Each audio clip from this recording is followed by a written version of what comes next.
Who is the prophet Hosea? Who was the prophet Hosea?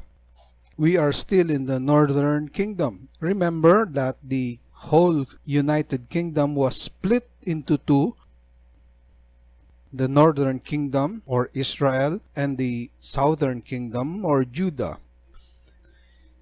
In Hosea, sometimes the northern kingdom is called Ephraim. Now we recall during the time of Amos, the northern kingdom was in the height of prosperity. Everything was calm. There were no threats from the neighboring countries. Assyria was having its own internal problems. Syria, Damascus was weak.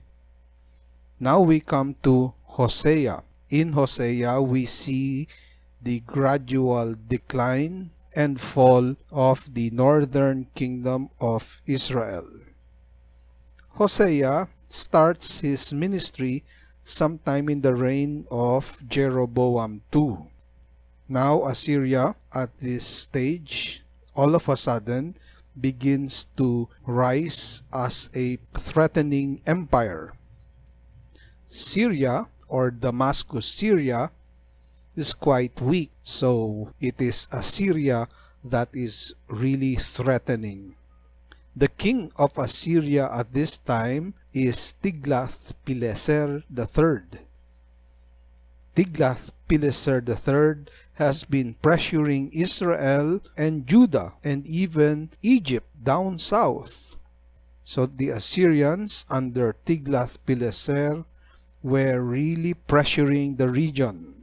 Now in Israel, Jeroboam died and he was succeeded by Zechariah. But Zechariah was killed by Shallum. Shallum became king, and Shallum was killed by Menachem. Menachem was in power for 6 years, but Menachem gave up the independence of Israel and allowed Israel to be a vassal of Assyria.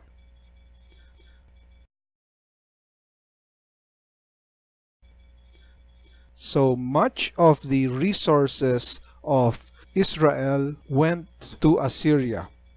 This put the economic conditions of Israel into great difficulties. The economy of Israel started to really decline and go down and go down. The economy was drained because of the tribute given to Assyria. And then Menachem dies. He is replaced by Pekahiah. But Pekahiah is killed by Pekah.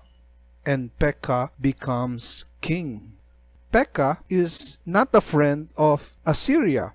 He links up with Syria Damascus and makes a coalition between Israel and Syria Damascus.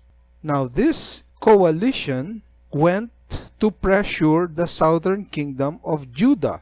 In other words, Israel and Syria Damascus wanted Judah to join them in fighting against Assyria.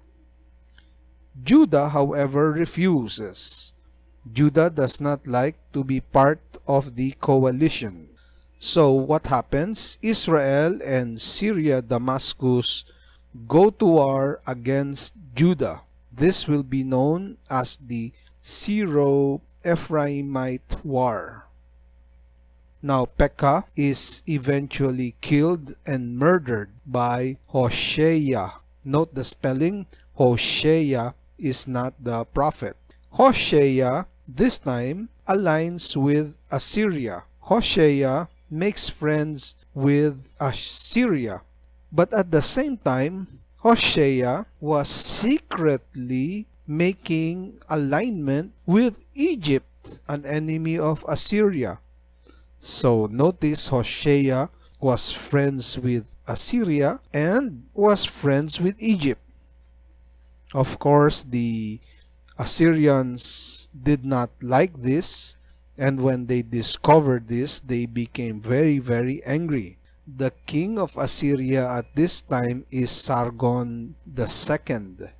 Sargon II hears about the friendship of Hosea with Egypt, and Sargon II became very furious. He attacks Israel, wipes out Samaria, and deports the people of Israel away. And then he replaces those people with other people coming from the other areas of the Assyrian Empire.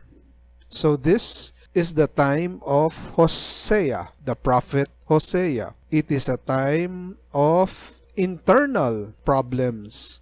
When one was killing another, one became king, one was killed, and then another became king.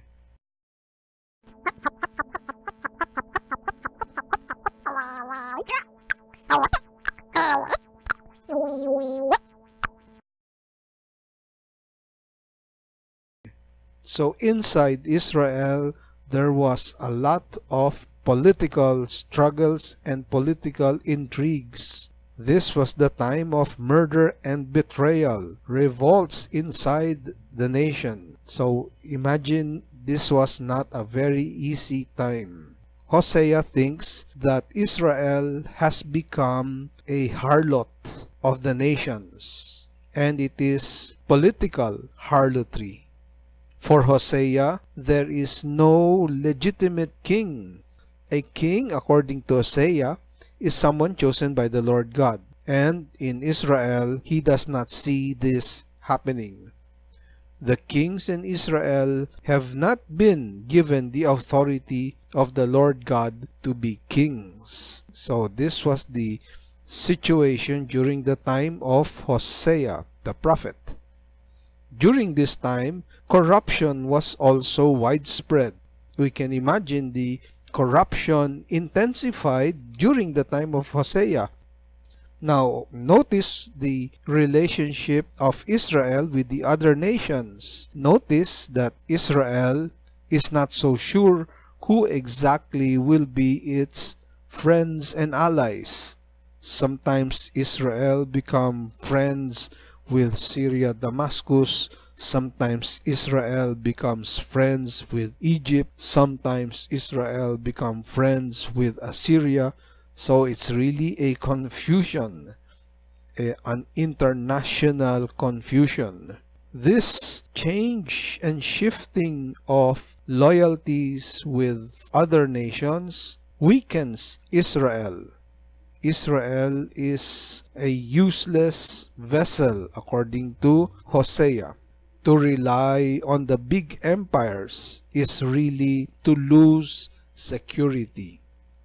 For Hosea, what is important is to trust in the Lord God. Trust in the Lord God. But Israel has really forgotten God. Israel has really marginalized God. Israel has forgotten God, and Israel has become so obsessed with itself.